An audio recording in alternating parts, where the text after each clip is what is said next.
Little Horse and Big Conversation. Welcome to Little Horse and Big Conversation, where we give them their say, let the horse guide the way. Here at Little Horse and Big Conversation, we have the choice, so let's give them a voice. Here at Little Horse and Big Conversation, Little Horse and Big Conversation.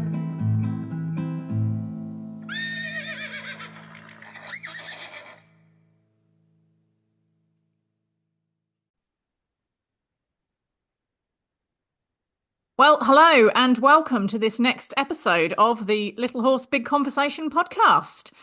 Both myself, Amy Mitchell, and my co-host Ross Cooper are delighted to have you along for yet another discussion topic. And this time we are talking about something that is of interest to both Ross and I, both personally and in terms of the work that we do.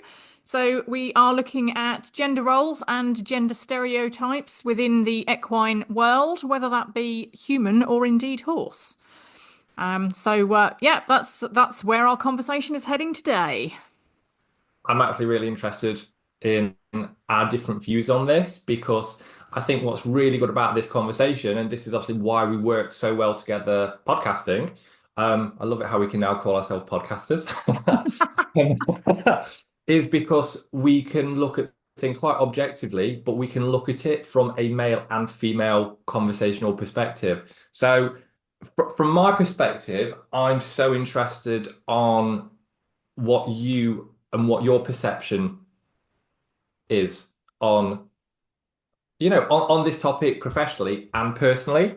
So in terms of like stereotypes, general social concepts, we've got gender roles. So from your perspective, what do gender roles mean to you for, male and female? Because I know we've got variety between cultures, like Middle Eastern culture is obviously very different to Nordic culture, for example. So how does that sit with you? Yeah, it's funny that you mentioned Nordic culture. I don't know if that was a reference to my Viking roots. Yes, it was. And Nordic culture, in contrast, actually has got one of the highest percentages of male-female equality. Yeah, yes. It's my Norwegian ancestry. You see, they were ahead of the times over there. It's in the genes. uh, yeah, I mean, I think it's obviously my main area of sort of knowledge and interest in this is in my own field. Working in hoof care, it's historically with farriery been very, very male dominated. And although there are more women in farriery nowadays, it is still considered a very sort of masculine role. I did a quick Google, and apparently there's according to Google, there's approximately 3,000 male farriers currently on the register, and 75 female. So that's about 3% when it comes to farriery. Whereas I think when you start looking at hoof trimming and equine podiatry, it swings very much the other way. So we don't have a central registry body at the moment, so it's difficult to get exact figures. But in terms of the people that I know that are involved in the industry, it is very much a female dominated sort of part of the world. And I find that quite interesting, but I think a lot of it is to do perhaps with the route in.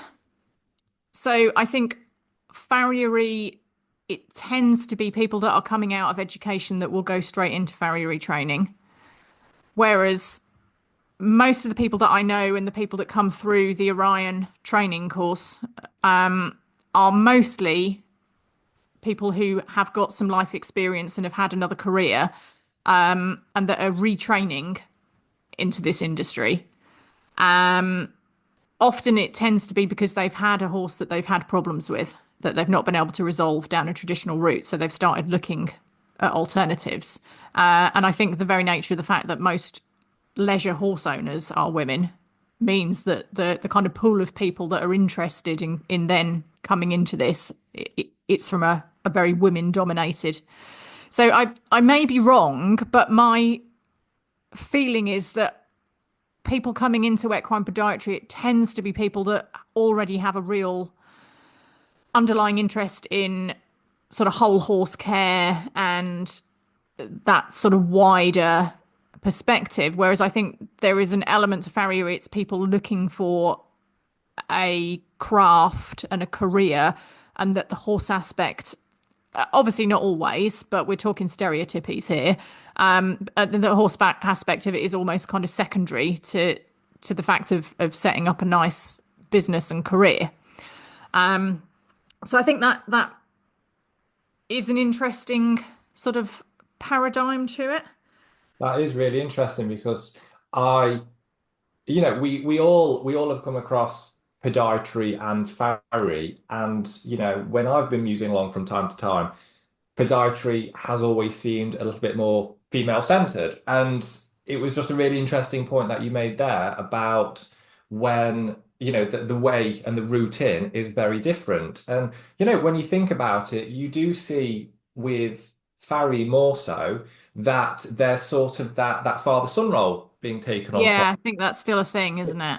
yeah, which I don't think is a bad thing at No, all. not at all. Actually really, really lovely that, knowledge is passed down through the generations in that sense. I think that is really, really cool. And I don't think there is enough of that family aspect in Yeah. work ethic these days. So I think that is really, really sweet. But I'm sure most farriers wouldn't appreciate you saying it was sweet. come on, guys, embrace it, embrace it. It's very cool. It's very cool. Yeah. Um, but I think, yeah, it's really interesting that different dynamic. And is that what you have experienced more so with your students about them coming in later on after having experience with their horses? Because you've obviously got first-hand experience of, running a podiatry academy Yeah. of people coming in and their different backgrounds. Yeah, I mean, we get people from all sorts of different backgrounds. But as I say, predominantly female. We do currently have two male students across a couple of intakes. But the rest of the students are all female. Um, but I think that's, yeah, I mean, for me, I really like having people coming that have got previous life experience because it adds so much richness, I think, to the whole of the kind of course dynamic and to the student dynamic, and the conversations that we have as a result, I think, are quite different. Yeah. Anyone who's got any kind of life experience has got things that they can bring to the party. But I think women, and this is something I guess we'll get into more, but women, I think, bring a kind of a different energy often to things. And I think we bring a different energy a lot of the time to the client relationship. And to, I think also, again, sweeping statements, but I think also to the interactions with the horse. It's a different energy quite a lot of the time. So I think that's part of the reason that makes us good at what we do. Um, I'm interested to explore this a bit more actually, because so if we're talking, let's go a little bit woo-woo here. yeah, So if we're talking about masculine and feminine energies, so when we reference masculine and feminine, we already have, like this social concept of what that means. So, for men, that could be more of the breadwinner, more of a protector, dominant alpha male type, which we'll explore that, I'm sure, a little bit more so later on. And females are generally seen as a slightly more nurturing, yeah, caretaker, submissive type role. But if we're looking at purely on a like a frequency basis, both masculine and feminine energies are valuable because you need them both for a balanced life. yeah, So, absolutely. they blend together in a really harmonious way. Your masculine energies tend to be linked a little bit more to sort of like action and achievement, whereas feminine energy is associated a little bit more with creativity and intuition. So Yeah, all these are all parts of what we have as people, but on an energetic level, we don't always identify them as two parts of the same whole effectively. Yeah. So I'm really interested to hear your thoughts on that energy that females may bring to that like horse human relationship side. Yeah, I mean, again, it's looking at the stereotypical side of things. But I think often, women are very often good at creating relationships with people. That's the nature of what women do. Um, Have I and I just been think, called unsociable? sorry? Have I just been called unsociable? No, I'm just, but we're talking stereotypes here. But if you're gonna lump everyone into a category, Let's that lump for is the a moment. female trait. Yes. Is that kind of relationship building and being intuitive to other people's moods Hmm. and that kind of thing. So I feel that brings a lot to the the human to human part of the relationship when you're working with clients. And I think that is important because a lot of the time, in order to be able to make good improvements to a horse's feet, if we're going down the barefoot route, you have to be making lots of other changes and looking at lots of other things. So often that means kind of challenging the status quo of where the horse is at and what the current situation is, and being able to have a good relationship with the client is really helpful in being able to get those changes. And I think often women are better at that, which and I think that fits really nicely into the equine podiatry role. We as I'm always saying to students, we're not there to make feet shorter. We're there to help Yeah. post the client into the right directions to bring the whole of the horse's health to where it needs to be, in order to improve hoof health. And the trimming is part of that, but the rest of it.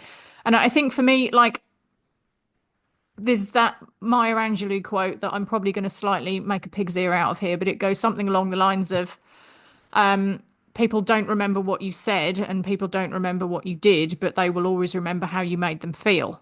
Love And that I quote. think that's so true and so important. And I think that is so key to the practitioner stroke client relationship. And I think on the whole, that is something that women are good at. Yes, because so I'm really interested again to hear. I'm more interested about your thoughts completely on all of this.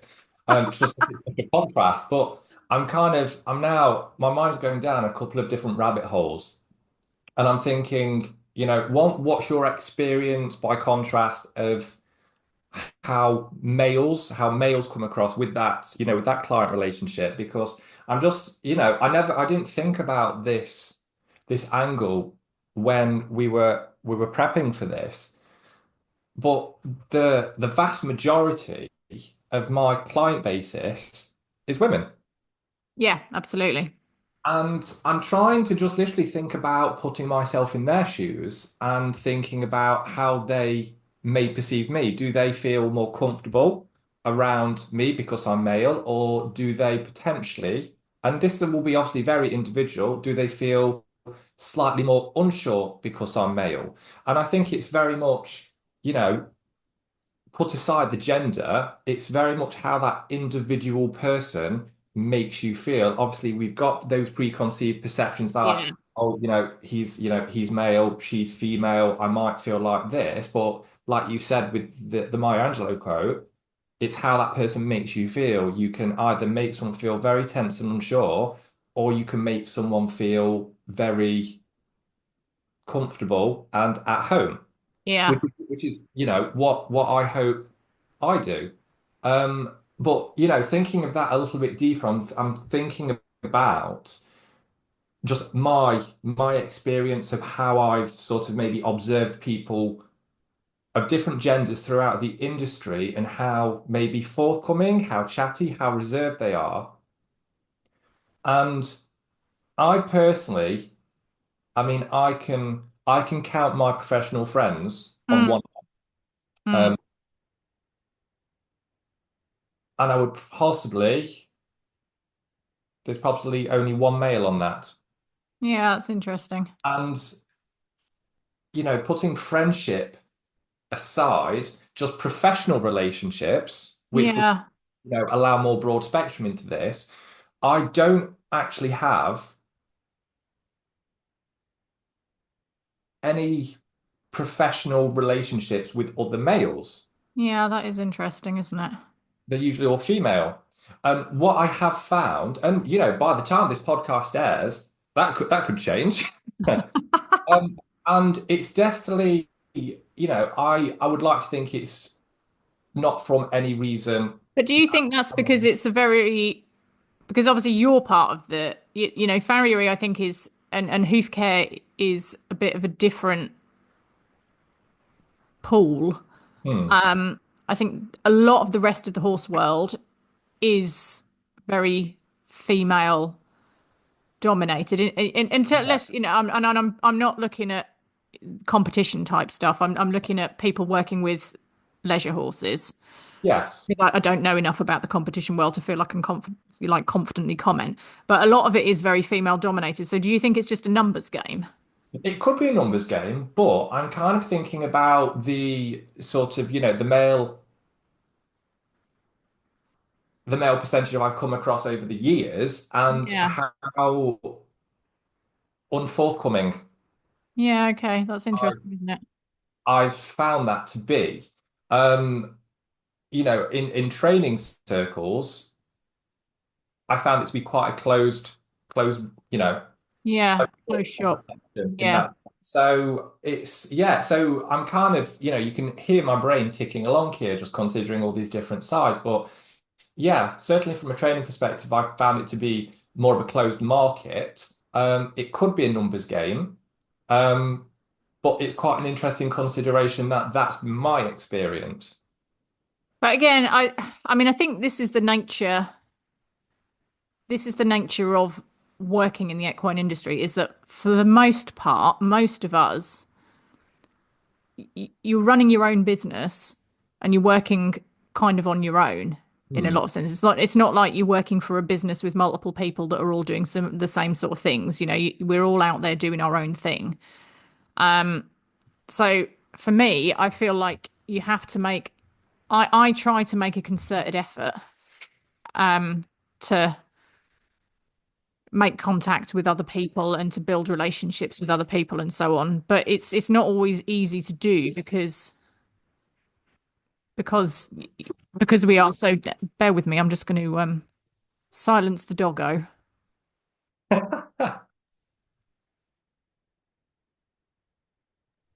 Feel free to talk while I'm gone.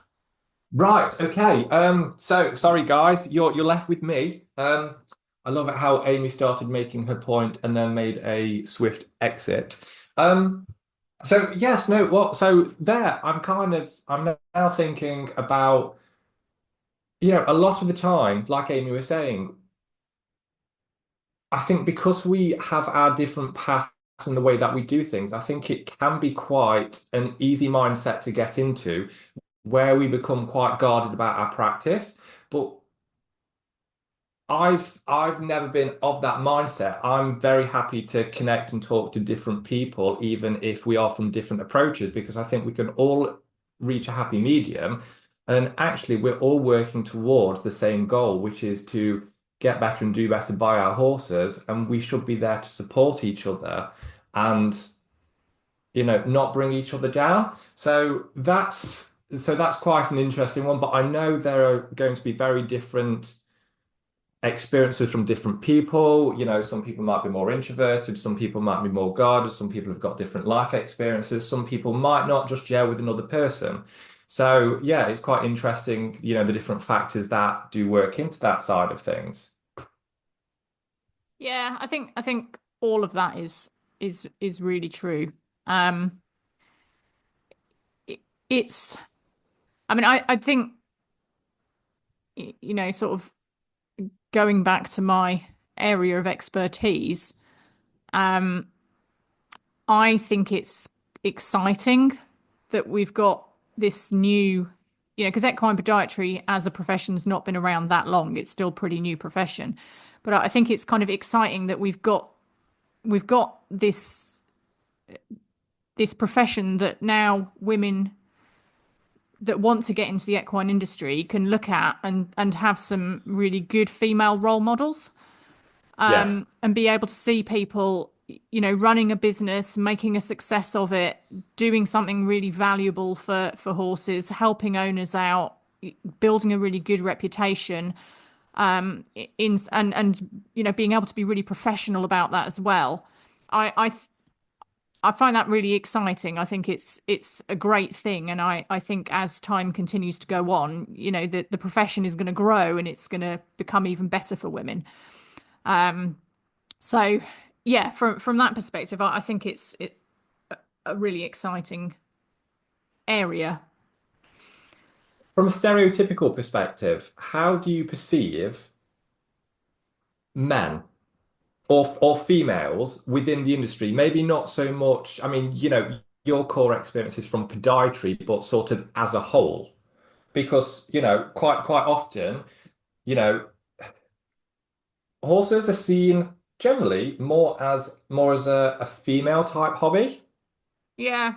which I don't look at things that way. People enjoy what they enjoy. I don't actually see it as that's just my own perception of it.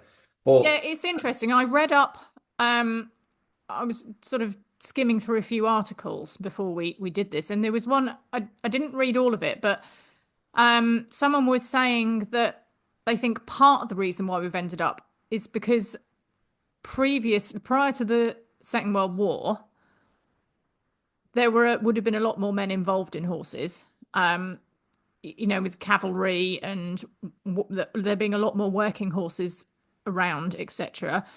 But that a lot of those men either died during the war, or were focused on other things afterwards, and that created a bit of a change. that would make sense. That would make perfect sense. Yeah, because the consider if you consider how many, where you possibly see your more percentages of male involved, from my perspective, competition, Yeah, Western, yeah, and your more, you know, your disciplines that have had a previous practical purpose. yeah, like more of a working. Yes, Yeah, yes. Like, yeah. your ranch riding, your trail, your, equitation, Mm, all with roots in practical working horsemanship. yeah, So that's possibly where the numbers game with men come into it. yeah. But it's yeah, that's from wherever you read that, that does make absolutely perfect. Yeah, I just thought that was an interesting little nugget. Hmm. Yeah. Yeah. And why do you think stereotypes in that sense have changed over the years? I mean, now it's not uncommon for, the male stereotype around horses to be, overly handsy, maybe a Yeah. bit brute. Um, there's the concept again that males being involved with horses, that they're automatically put into the bracket of, you know, being maybe slightly abusive. Their sexuality is always or generally considered to be homosexual. And you've got those concepts that you aren't allowed to be vulnerable or show emotion or work in a different way because it's considered weak. But I think this is where you start to step into that line of toxic masculinity. Mm, And, this is possibly going to be one of those episodes where not everyone will agree with this. Some people might take points away, but this is that open discussion about our views on it and to maybe give people different things to consider. But masculinity and femininity have benefits. Masculinity are qualities that are attributed to being male. The definition for that, I feel, has changed quite a lot over the years, but I think can still be very individual. When it comes to toxic masculinity, I personally feel that's not really about masculinity itself, but it's more to do with extreme behaviors as a result of what they feel they need to showcase. So, more aggressive behaviors that actually negatively impact mindset and social standards. I Yeah, don't know what your thoughts on that would be, but well, yeah, there's a few things there. I mean, I think so. The men that I know personally through my interactions with the horse world, most of them are either I have a couple of male clients, and some sort of husbands of clients that I've got to know. Um, and as a general rule, I don't think they fit the stereotype at all. Uh, good to hear. but there is, there is an element of the sort of stereotype that goes on. But then so again, I hate to revert back to the old socials again, but I follow a number of hoof people from around the world. Um, and it's interesting to see the vibe that people put out. In what And way? so I'm not going to name names because No, of course you not. know, but there's a particular farrier whose page I've stopped following it because it was getting me down, but who comes across as being very knowledgeable and actually had some interesting stuff to say. But also comes across very aggressive in terms of it almost comes across as I'm a man and I know best. I mean, it obviously doesn't word it exactly like that, but that's the kind of undertone and vibe that comes across from it. And it feels very ego driven. Um, I'm sure, I'm sure there are, well, I know of, there are women who behave in that same way, but I think as a whole, the people that behave in that way tend to be men. And it's from a woman's perspective, it's very off-putting. Interesting, because sorry to jump in there, but by contrast, Hmm. referring to socials, Yeah. a lot of the interactions I see online, which are, not particularly pleasant and show a massive lack of accountability, are usually from women. Yeah, interesting. Again, is that a high percentage? I mean, these are what I would probably say I see on professional pages, but Yeah. also on ownership pages, Yeah. let's say. Yeah. So again, is that potentially a numbers game? Yeah, maybe. I mean, I don't tend to look on the owners' pages really. I sort of follow some professional pages and that's it. So maybe what I'm seeing is different. But yeah, I mean, I feel like from my life experience as a woman generally, inside and outside the horse industry, I think there is still quite a lot of misogyny out there. I think things are a lot better than they used to be, but we do still live in a society where women don't have the same levels of pay. Gender pay gap, that is still a real thing. And there's all sorts of reasons for why these things happen, but and the still less women having seats on boards in businesses and being involved. There's less women in politics, and we are still underrepresented. Whereas interestingly, I think in the horse world as a whole, it is a predominantly female Hmm. based sort of world. Because I think there are, in training circles, there are some fantastic horsewomen which I don't feel get the recognition. Yeah, I And I would think that agree. is the same throughout different areas within the equestrian industry in Yeah, itself. the big I, names tend to be yes. men. Yes. And I think, again, this is just my objective viewpoint on this. Well, objective observation as opposed to a viewpoint, but a lot of the male names tend to be put on pedestals by Yeah, women. yeah, yeah. No, you're not wrong. So it's an interesting exploration of that because I think, just going back to the masculinity thing, I think it's important. I think it's important to know that, you know, I don't care what someone's sexuality is. I don't care about their skin color. I don't care about any of that Mm, as long as they're good and kind to the horse yeah, and yeah, how they are as a person. I don't think any kind of label. I don't think labels help in this sense because they often create misunderstanding. They create subconscious feelings, and a lot of the time, it just ingrains a social construct which doesn't really serve a purpose when working around horses. yeah. No, you're absolutely right. You're Because, absolutely right. I think, men can cry, but men can still lift heavy weights and go to the pub. You know, Yeah, it's yeah. fine. It's completely Or fine. combine all three at once. Well, yeah, yes, I think which is what quite often they do. I mean, I don't drink, so I can't vouch for that, but I'm pretty sure that goes on.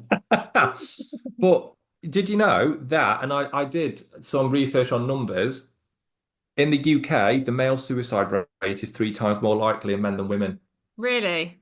Yeah. And that's primarily because men don't reach out for help. I think the number one cause of death, I could have the ones, twos, and threes wrong, but the number one cause of death is cardiac issues Yeah. in a certain age group. But suicide is quite high, and that's because men don't have don't feel, and I Mm, think a lot of this is through social conditioning that they can reach out and ask for help. yeah. And I think it's an absolute strength to be able to show vulnerability and to show your emotions as a woman and as a male. Yeah, I agree. I I agree. think, I think for anyone listening to this, I think that needs to be the biggest takeaway because it's okay to feel what you're feeling. Yeah. Yeah, it is. Yeah, it's a sad state of affairs that we're still, that we're still in that sort of a realm. Yeah. Um, And by extension of all of this, how do you feel our societal constructs and concepts change our behavior towards horses, males, geldings, mares, stallions? How do you feel that interlinks? Do you feel there's a link there? oh, 100% there's a link there. I could have just gone, no, there's nothing. And that would have been the end of the podcast. Uh, Oh, dear. Yeah, no, yeah. I mean, yeah, that we all know the massive stereotypes around mares, stallions, geldings. And I mean, I own two mares. Um, Who are exceptionally lovely mares. I love mares. I think they're fantastic. Given the choice, I would always choose to have a mare, but I think that's relatively unusual. I think a lot of people, when you ask them, would far prefer to have a gelding, whereas I really like the personality, and I like the fact that mares, to me, and this is going to be me stereotyping, but for me, they're intelligent and they're problem solvers, and they've got their own thoughts and opinions. And I really like that. I think you have to you have to make an effort to have a good relationship with the mare. Yes, And I think that it makes it much more meaningful to me. yes, you've got to work at the relationship Yeah. once you've got it. Yeah. Yeah, I think. I mean, I don't have, I really, and I get this question quite a lot. I don't really have a preference between mares and geldings. Mm. If, you know, if someone was to go, you know, if you was to go out looking for a horse, would you look for a mare or a gelding? And I'm just very much like the right horse will find me regardless of Yeah. the breed, and of the gender. But the one thing, and you know, sorry guys, we'll have to PG rate here. The one thing that really fucks me off is the reputation that people put on mares, you know, moody mare, you know, pray for me, I ride a mare, when the the ironic thing is that the amount of shade and the amount of negative speak that mares get, I find it very ironic that it tends to come from female owners. Yeah. Now, isn't that ironic? Yes, who I would expect they would be able to empathize with mares because of their own ovaries. Yeah. I find it very, um, I sometimes find it a little bit baffling because mares go through that monthly cycle, which, you know, I know the majority of women can relate to.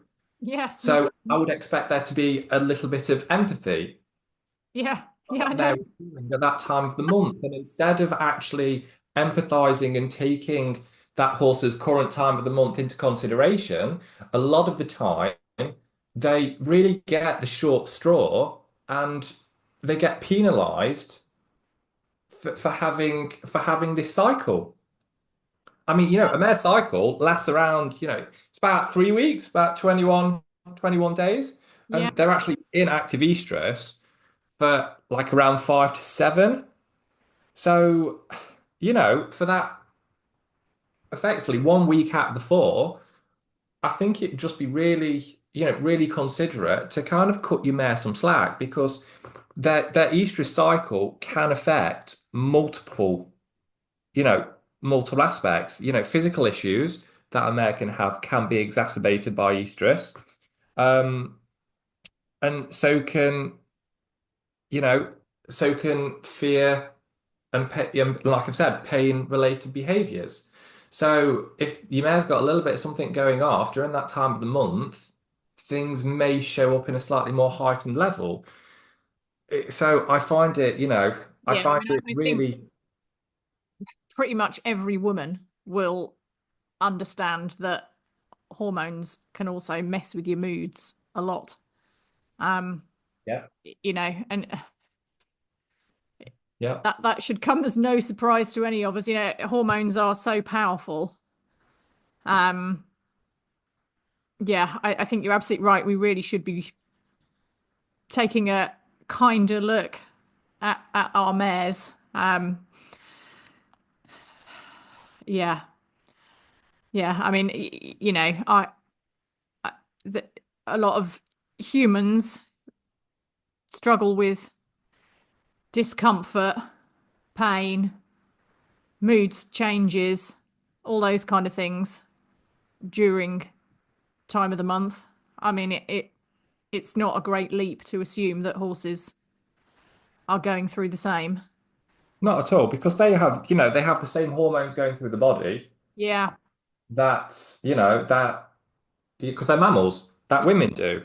yeah, And I think that's possibly a lot of the time why people, again, go for geldings because they actually may think that they're easier mm, because they are, you know, geldings are, I think people just forget that geldings are castrated stallions. yeah, yeah, You know, you've just absolutely. got this idea of this smooth area of a gelding, like you get with action men or Barbies. You know, you've got this smooth area and there was nothing there before. Yeah, Sort of overlooked a wee bit, isn't it? yeah, Yeah. But I don't know about you, but sort of I find all horses really rewarding to work with, but I do find geldings can be quite a little bit more emotional or outwardly emotional in terms of seeking more contact or connection from their handler. Yeah, that's an interesting one. If you've got you've got the herd dynamics at your track. So Yeah, how many geldings you've got? One, two, they're three. mostly geldings, to be honest. There's my two girls, and the rest of them are. Oh, and Barley, obviously. You mustn't forget Barley. But Maybe oh, and four. Pie. Hang on. There's So we're playing the name game now. oh yeah. There's four girls and six boys. Um, How do you find the maybe the personality or the response to different contexts between the mares and the gelds? I mean, Tessie is very much the queen bee. Um, she's very much in charge of the whole group, and nobody messes with Tess. Um, although I would say she's quite a benevolent leader. Um, Which is good, which is, yeah, we yeah. want If comms too. nobody gets on her nerves, she's very nice, but she will, she's the one who chooses which hay net she's having, and you know, whereas Elements of interference there. But that's Jasmine what you want. is a little more dramatic. Because you've got an established group. But they're a nicely established little herd. But yeah, I think yeah, it's an interesting one. I mean, the little ones are always very keen on human contact. Um, but then to be honest, pretty much all of our horses are there. So I don't think out of our group I really noticed that much of a difference in terms of that. Yes, and I guess that's maybe where I'm coming from. I do see a lot of horses that have not had, the best time. They've maybe got some behavioral aspects that need some help. Um, and And just that's need, going to be the nature of it because that's yes. your role is to go out and very often be helping people who've got issues. Yeah, so that's possibly where I Yeah. bias to see geldings in more of an unestablished environment, and Yeah. the context of the environment is a lot more variable, therefore promoting different responses, different behaviors, whereas your place is very established and it has been for some time. Yeah. Whereas a lot of places have that. Yeah. Yeah, it's an interesting one, isn't it? Yeah, yeah, definitely. Definitely. Because mares and well, obviously geldings, you aren't going to get geldings sort of like in natural No. horse. Probably it'd be unlikely, wouldn't it? No. Can you? Something terrible would have had to have happened. Yes. Yeah, I'm sure it has happened. Um, how I wouldn't like to ask, that's probably going to be a bit of a gruesome route to go down. But with them each having their different roles, I know that mares in sort of feral dynamic setups, they're less interactive with Hmm. other mares. Um, and stallions, and again, before we start wrapping up, I've worked with some really awesome stallions over the years. Hmm. But the stallions that I have worked with that have been incredibly awesome have always been kept in the best way possible. And I think domestication for stallions causes a massive Yeah. psychological break for them Yeah. because they are isolated and used as breeding machines. Yeah. When actually there has been a lot of research done, and especially studies in, you know, wild horse observation that stallions can coexist with each other. And quite often, non-breeding stallions will form bachelor groups. Yeah. Yeah. Yeah. And there has Yeah. also been studies in domestication to show that stallions can live together Yeah. I if think they that's the are, thing, isn't it? And again, I think there are, if you look at other cultures around the world, I mean, some country, here it's automatic that we geld horses. yes, Um, and I think a lot of times we wouldn't have the facilities to be able to, in inverted commas, cope with lots of stallions. But you look in other parts of the world, and gelding is seen as quite an unusual thing to do. So I think it's a cultural thing to a point. Um, and I Again, think, because of that, we're not set up management wise to be able to provide the right facilities. yes, I mean, I think for most people, if you had a stallion and you contact a delivery yard, they're going to say, yeah, no, we can't have you here because we haven't got the facilities to. So I think it's such a, we'd have to make such massive changes to be able to yes, reset things up that I don't see that changing really. But I think it's a shame because again, one of the things I like about mares is that sort of personality and, as I say, that problem solving and the I feel it's you lose that a bit in a gelding maybe. Like it's and I know yeah, there's people who are going to come back and complain and say my gelding's really smart and this and that. And I'm not saying at all that geldings are stupid, but I think mares have a little extra spark about them that I think you do lose in a gelding because you are kind of messing with nature to a point.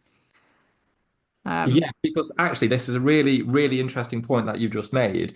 Um, so obviously, male and female, we each have testosterone, but to different degrees. Yeah. So for anyone who isn't really sure of what testosterone does, so testosterone promotes, it stimulates protein synthesis, more so for males, increases bone mass, obviously sperm production and sex drive. But interestingly, with male horses, it helps to regulate fat distribution throughout the body. So, Interesting. yes, and when I've observed feral horses in the UK and I've just gone out to kind of, study for a day or two, it's really interesting to hear about sort of feral bands, which, may have had breeding stallions who've then been gelded because obviously they're not wanting to kind of mix too many bloodlines or, to just differentiate the two groups. The geldings very quickly put on weight Mm, and very are interesting, and isn't it? become a metabolic risk. Yeah, that's interesting. So it's yeah, so it's really interesting. But I do really hope that in the future, domestic management of stallions does start to change because they do play like a really important paternal role Mm, in raising youngsters. They have a very protective role, and quite often they do play with their youngsters.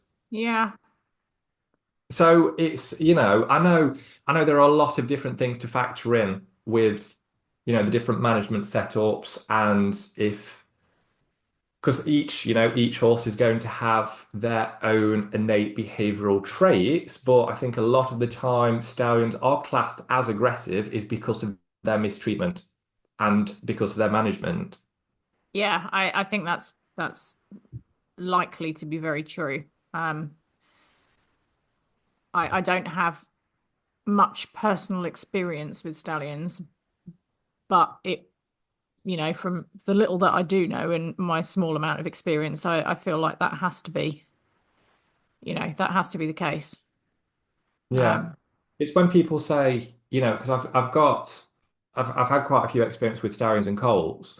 Um, and when people again make that off the cuff reference that colt is being coltish, mm, a lot of the colts that I have personally I've worked with from quite a young age. yeah, So at the yeah, age 3 or 4, when they may eventually be gelded at a slightly later period, yeah, they it's in their handling and that's combined with a more natural way of living. So I've never ever found them to be a problem. By contrast, I have worked with a couple of Arab stallions previously, mm, which have pretty much had half an hour turnout a day for multiple yeah, years.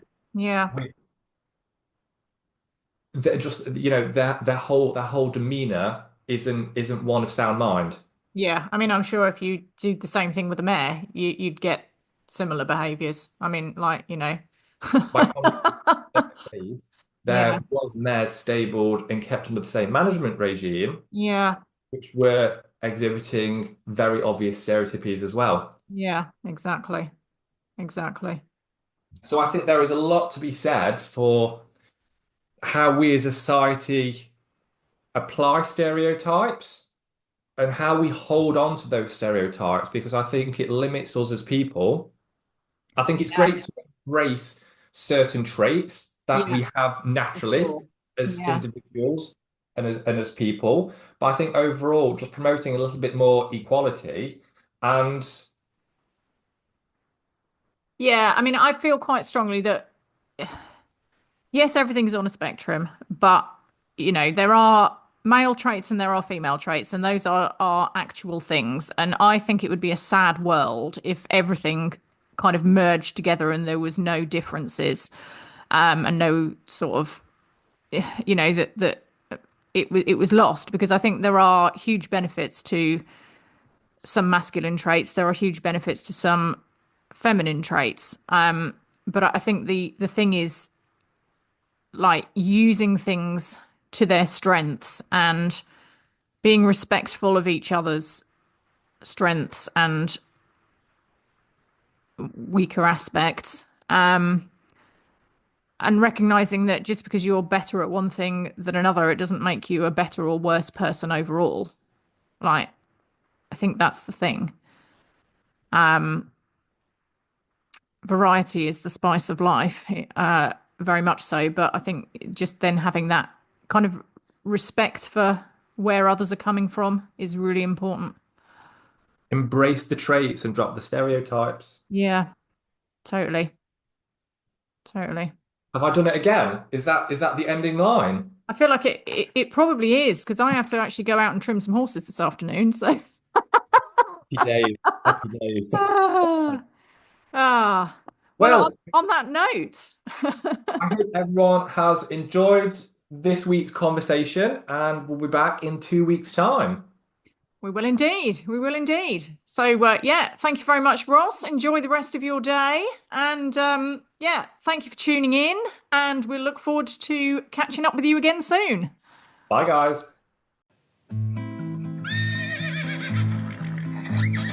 Little Horse and Big Conversation.